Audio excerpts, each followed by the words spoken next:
And David went out whithersoever Saul sent him, and behaved himself wisely. And Saul set him over the men of war, and he was accepted in the sight of all the people, and also in the sight of Saul's servants. And it came to pass, as they came when David was returned from the slaughter of the Philistine, that the women came out of all cities of Israel, singing and dancing to meet King Saul, with tabrets, with joy, and with instruments of music. And the women answered one another as they played, and said, Saul has killed his thousands, and David his 10,000s.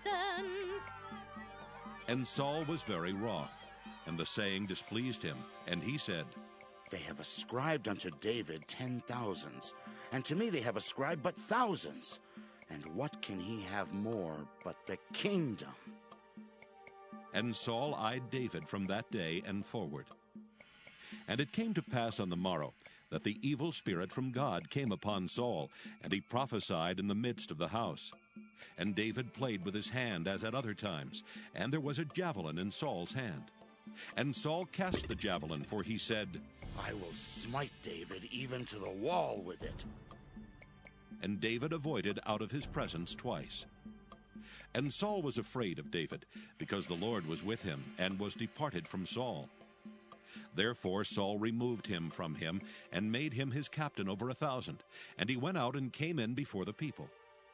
And David behaved himself wisely in all his ways, and the Lord was with him. Wherefore, when Saul saw that he behaved himself very wisely, he was afraid of him. But all Israel and Judah loved David, because he went out and came in before them. And Saul said to David, Behold my elder daughter Merab. Her will I give thee to wife. Only be thou valiant for me, and fight the Lord's battles. For Saul said, Let not mine hand be upon him, but let the hand of the Philistines be upon him. And David said unto Saul, Who am I? And what is my life, or my father's family in Israel, that I should be son-in-law to the king? But it came to pass at the time when Merab, Saul's daughter, should have been given to David, that she was given unto Adriel the Maholathite to wife. And Michal, Saul's daughter, loved David, and they told Saul, and the thing pleased him. And Saul said, I will give him her, that she may be a snare to him, and that the hand of the Philistines may be against him. Wherefore Saul said to David, Thou shalt this day be my son-in-law in the one of the twain. And Saul commanded his servants, saying, Commune with David secretly, and say, Behold, the king hath delight in thee, and all his servants love thee. Now therefore be the king's son-in-law. And Saul's servants spake those words in the ears of David. And David said, Seemeth it to you a light thing to be a king's son-in-law, seeing that I am a poor man and lightly esteemed? And the servants of Saul told him, saying, On this manner spake David. And Saul said, Thus shall ye say to David, The king desireth not any dowry, but 100 foreskins of the Philistines, to be avenged of the king's enemies. But Saul thought to make David fall by the hand of the Philistines. And when his servants told David these words, it pleased David well to be the king's son-in-law, and the days were not expired. Wherefore David arose and went, he and his men, and slew of the Philistines 200 men. And David brought their foreskins, and they gave them in full tale to the king, that he might be the king's son-in-law. And Saul gave him Michal his daughter to wife. And Saul saw and knew that the Lord was with David, and that Michal, Saul's daughter, loved him. And Saul was yet the more afraid of David, and Saul became David's enemy continually. Then the princes of the Philistines went forth, and it came to pass, after they went forth, that David behaved himself more wisely than all the servants of Saul, so that his name was much set by. 1 Samuel chapter 19. And Saul spake to Jonathan his son, and to all his servants, that they should kill David. But Jonathan, Saul's son, delighted much in David. And Jonathan told David, saying, Saul my father seeketh to kill thee. Now therefore I pray thee, take heed to thyself until the morning, and abide in a secret place, and hide thyself. And I will go out and stand beside my father in the field where thou art, and I will commune with my father of thee, and what I see, that I will tell thee. And Jonathan spake good of David unto Saul his father, and said unto him, Let not the king sin against his servant, against David, because he hath not sinned against thee, and because his works have been to thee ward very good. For he did put his life in his hand, and slew the Philistine, and the Lord wrought a great salvation for all Israel. Thou sawest it, and didst rejoice. Wherefore then wilt thou sin against innocent blood, to slay David without a cause? And Saul hearkened unto the voice of Jonathan, and Saul sware, As the Lord liveth, he shall not be slain. And Jonathan called David, and Jonathan showed him all those things. And Jonathan brought David to Saul, and he was in his presence as in times past. And there was war again, and David went out and fought with the Philistines, and slew them with a great slaughter, and they fled from him. And the evil spirit from the Lord was upon Saul, as he sat in his house with his javelin in his hand, and David played with his hand. And Saul sought to smite David, even to the wall with the javelin. But he slipped away out of Saul's presence, and he smote the javelin into the wall, and David fled and escaped that night. Saul also sent messengers unto David's house to watch him, and to slay him in the morning. And Michal, David's wife, told him, saying, If thou save not thy life tonight, tomorrow thou shalt be slain. So Michal let David down through a window, and he went and fled and escaped.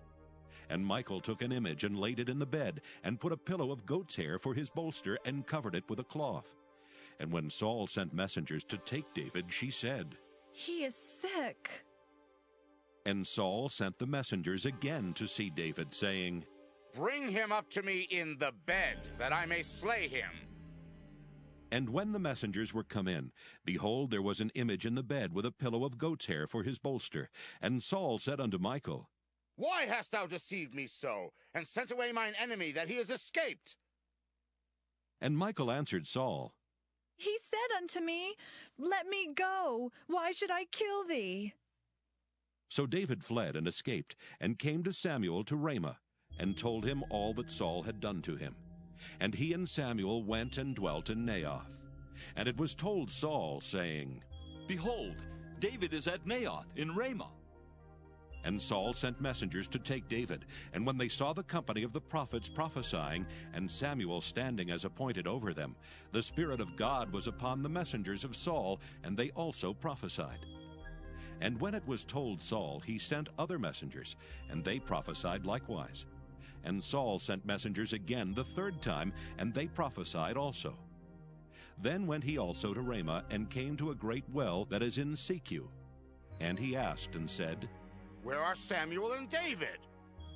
And one said, Behold, they be at Naioth in Ramah.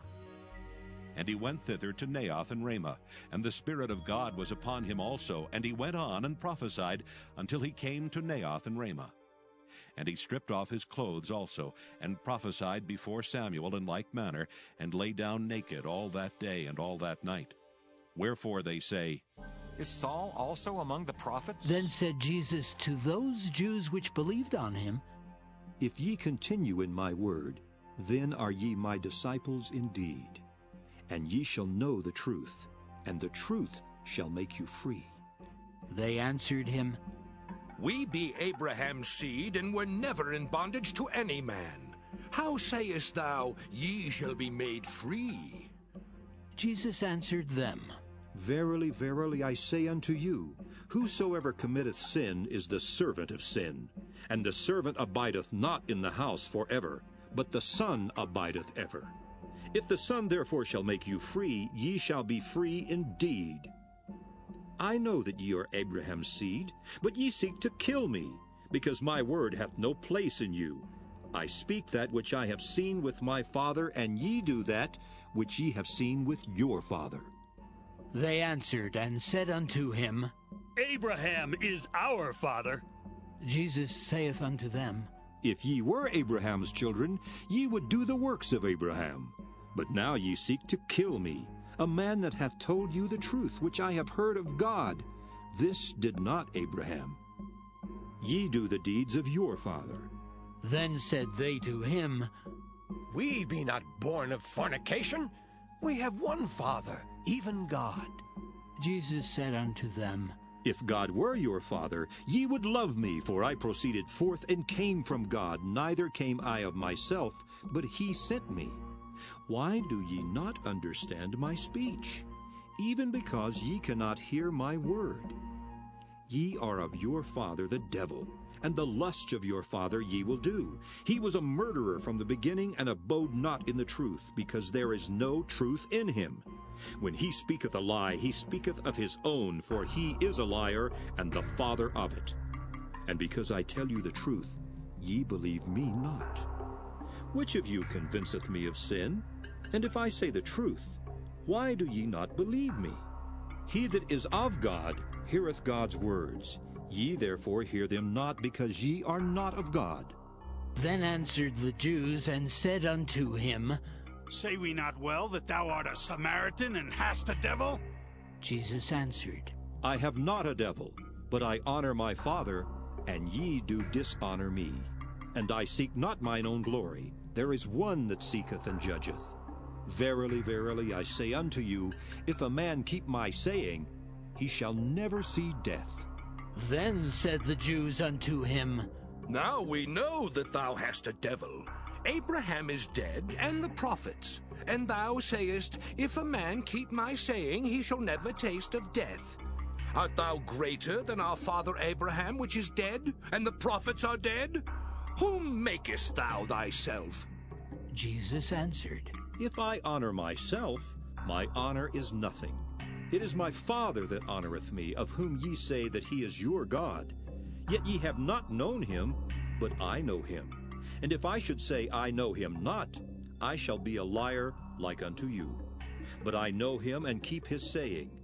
Your father Abraham rejoiced to see my day, and he saw it, and was glad. Then said the Jews unto him, Thou art not yet 50 years old, and hast thou seen Abraham? Jesus said unto them, Verily, verily, I say unto you, before Abraham was, I am. Then took they up stones to cast at him.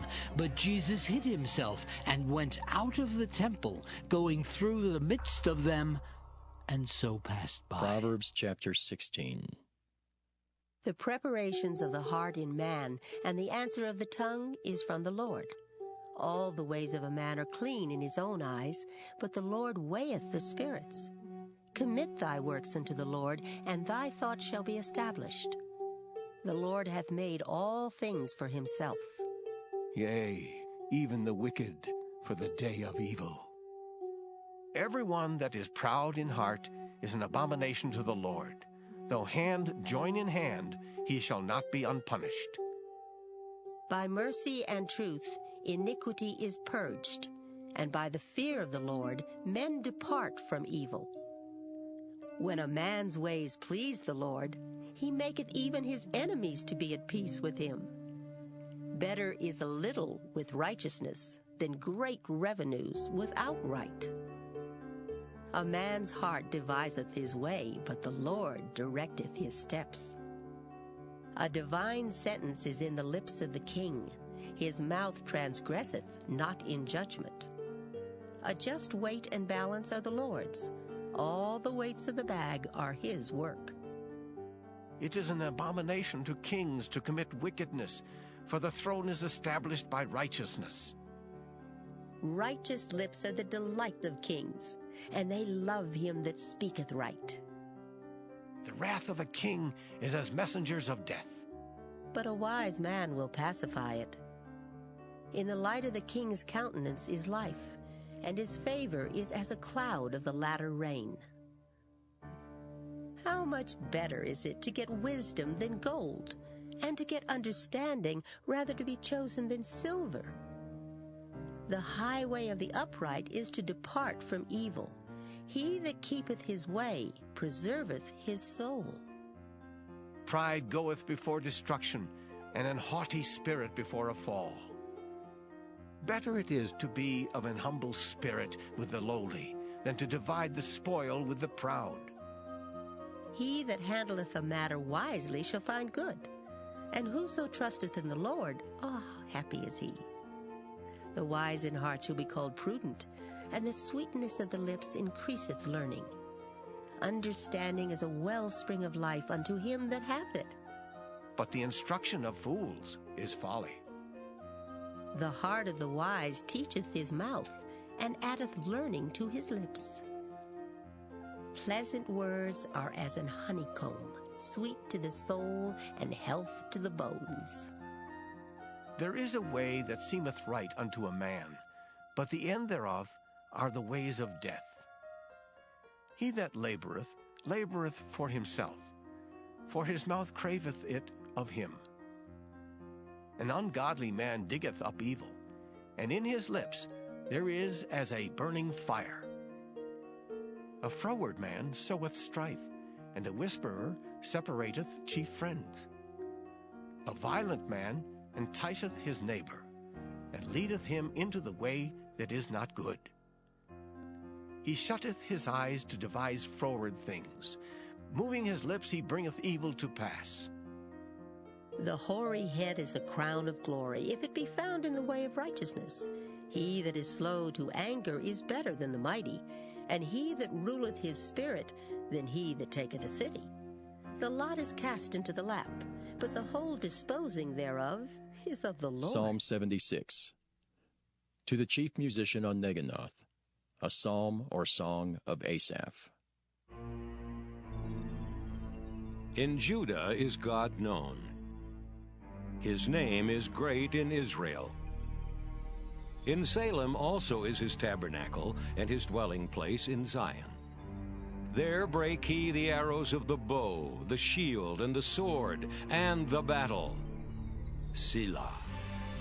Thou art more glorious and excellent than the mountains of prey. The stout-hearted are spoiled. They have slept their sleep, and none of the men of might have found their hands.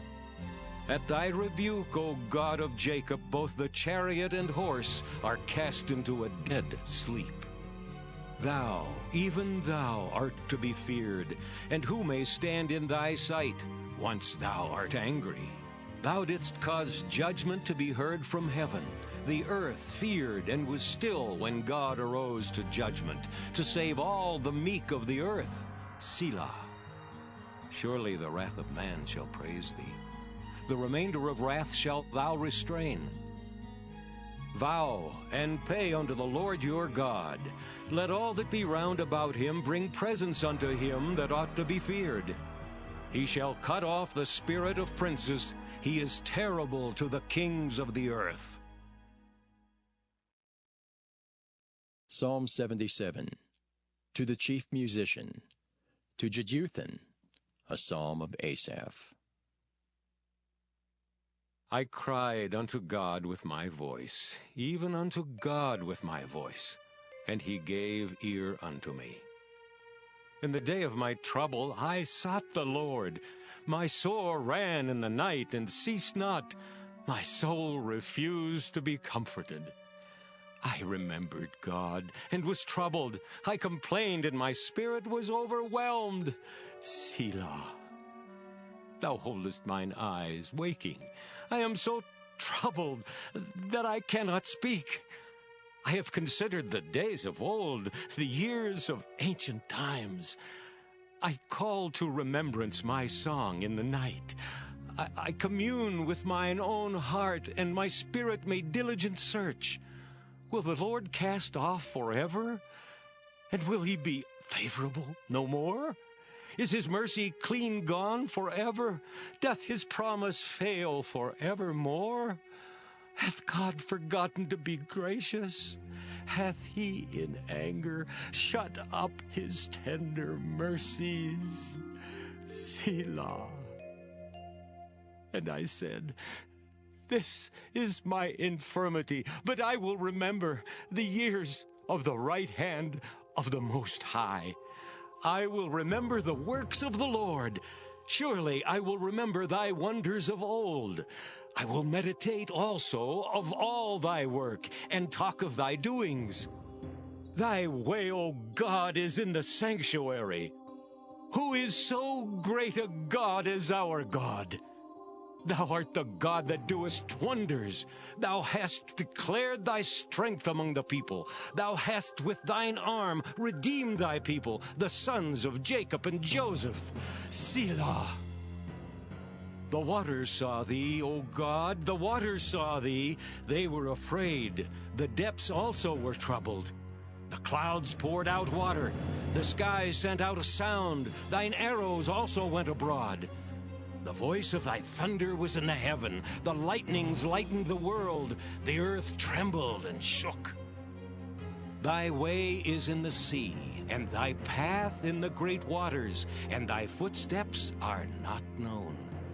Thou leddest thy people like a flock by the hand of Moses and Aaron. Psalm 78, Maskil of Asaph. Give ear, O my people, to my law. Incline your ears to the words of my mouth. I will open my mouth in a parable. I will utter dark sayings of old, which we have heard and known, and our fathers have told us. We will not hide them from their children, showing to the generation to come the praises of the Lord, and his strength, and his wonderful works that he hath done. For he established a testimony in Jacob, and appointed a law in Israel, which he commanded our fathers, that they should make them known to their children, that the generation to come might know them, even the children which should be born, who should arise and declare them to their children, that they might set their hope in God, and not forget the works of God, but keep his commandments, and might not be as their fathers, a stubborn and rebellious generation, a generation that set not their heart aright, and whose spirit was not steadfast with God. The children of Ephraim, being armed and carrying bows, turned back in the day of battle. They kept not the covenant of God, and refused to walk in his law, and forgat his works and his wonders that he had showed them.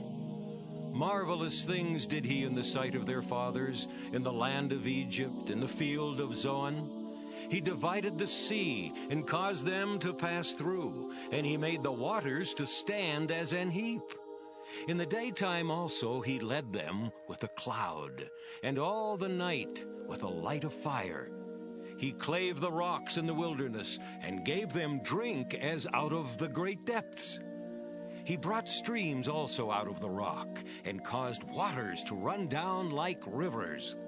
And they sinned yet more against him by provoking the Most High in the wilderness. And they tempted God in their heart by asking meat for their lust. Yea, they spake against God. They said, Can God furnish a table in the wilderness? Behold, he smote the rock that the waters gushed out and the streams overflowed. Can he give bread also? Can he provide flesh for his people?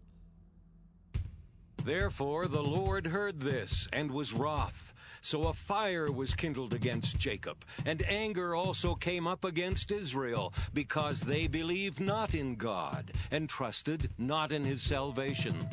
Though he had commanded the clouds from above, and opened the doors of heaven, and had rained down manna upon them to eat, and had given them of the corn of heaven. Man did eat angels' food. He sent them meat to the full. He caused an east wind to blow in the heaven, and by his power he brought in the south wind. He rained flesh also upon them as dust, and feathered fowls like as the sand of the sea. And he let it fall in the midst of their camp, round about their habitations. So they did eat, and were well filled, for he gave them their own desire. They were not estranged from their lust.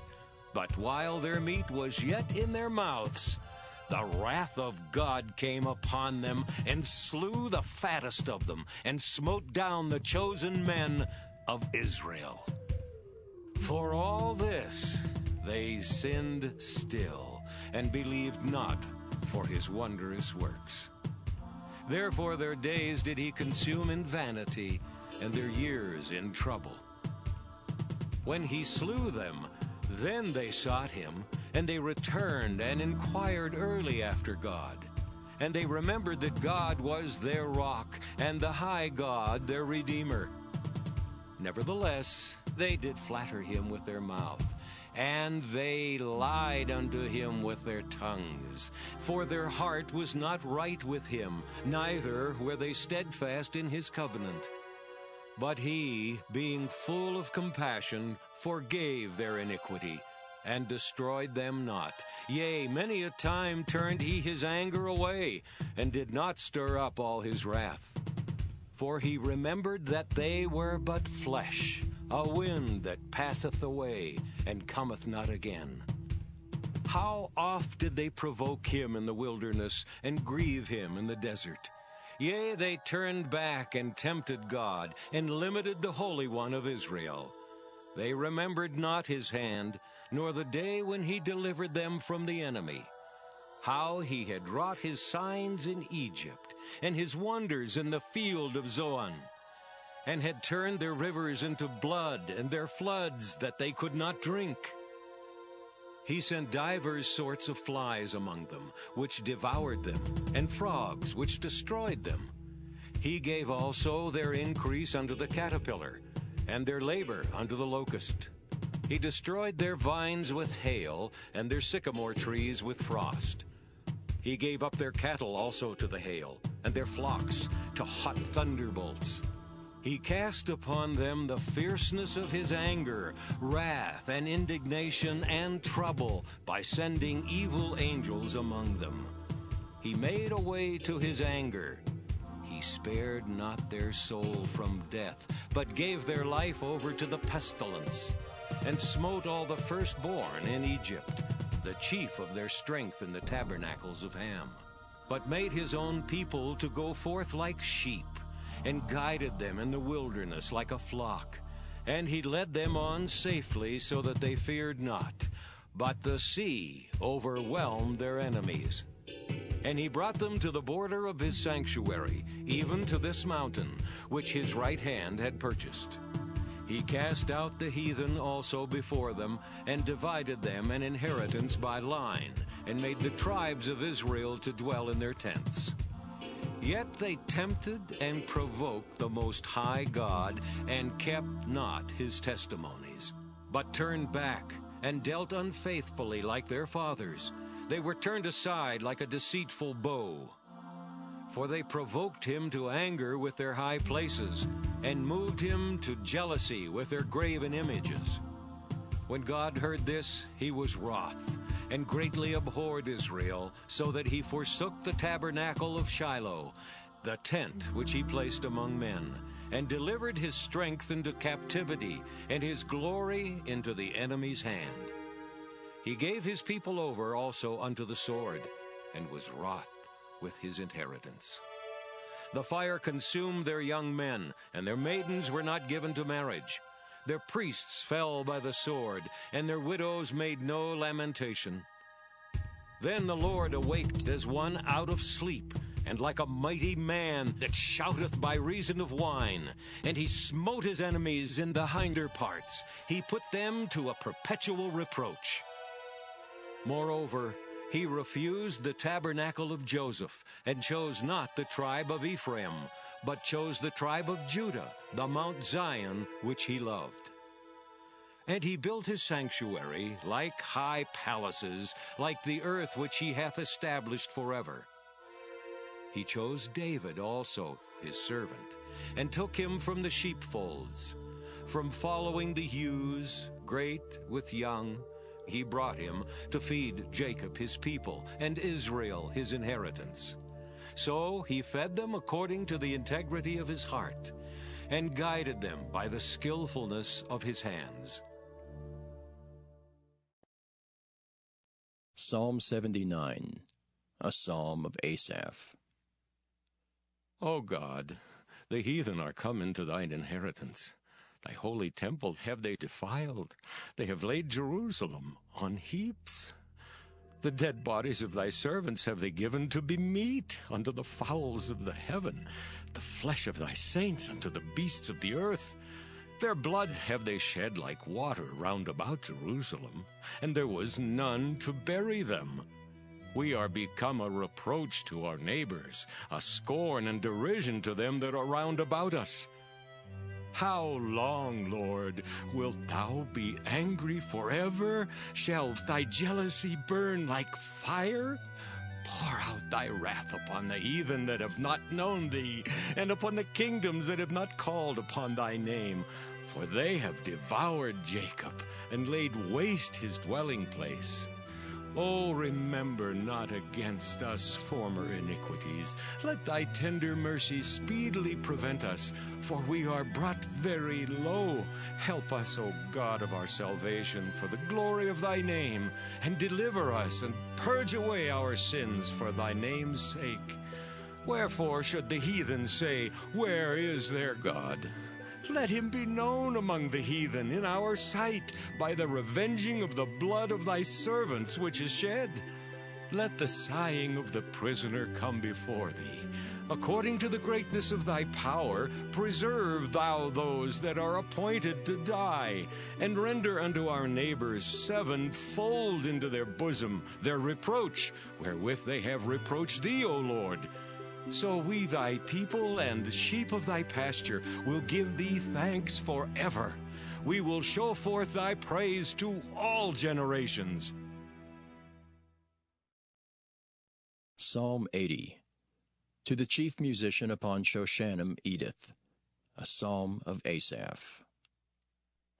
Give ear, O shepherd of Israel, thou that leadest Joseph like a flock, thou that dwellest between the cherubims, shine forth. Before Ephraim and Benjamin and Manasseh, stir up thy strength, and come and save us. Turn us again, O God, and cause thy face to shine, and we shall be saved. O Lord God of hosts, how long wilt thou be angry against the prayer of thy people? Thou feedest them with the bread of tears, and givest them tears to drink in great measure. Thou makest us a strife unto our neighbors, and our enemies laugh among themselves. Turn us again, O God of hosts, and cause thy face to shine, and we shall be saved. Thou hast brought a vine out of Egypt. Thou hast cast out the heathen and planted it. Thou preparedst room for it, and didst cause it to take deep root, and it filled the land. The hills were covered with the shadow of it, and the boughs thereof were like the goodly cedars. She sent out her boughs unto the sea, and her branches unto the river. Why hast thou then broken down her hedges, so that all they which pass by the way do pluck her? The boar out of the wood doth waste it, and the wild beast of the field doth devour it. Return, we beseech thee, O God of hosts. Look down from heaven, and behold, and visit this vine, and the vineyard which thy right hand hath planted, and the branch that thou madest strong for thyself. It is burned with fire, it is cut down, they perish at the rebuke of thy countenance. Let thy hand be upon the man of thy right hand, upon the Son of Man whom thou madest strong for thyself. So will not we go back from thee. Quicken us, and we will call upon thy name. Turn us again, O Lord God of hosts. Cause thy face to shine, and we shall be saved.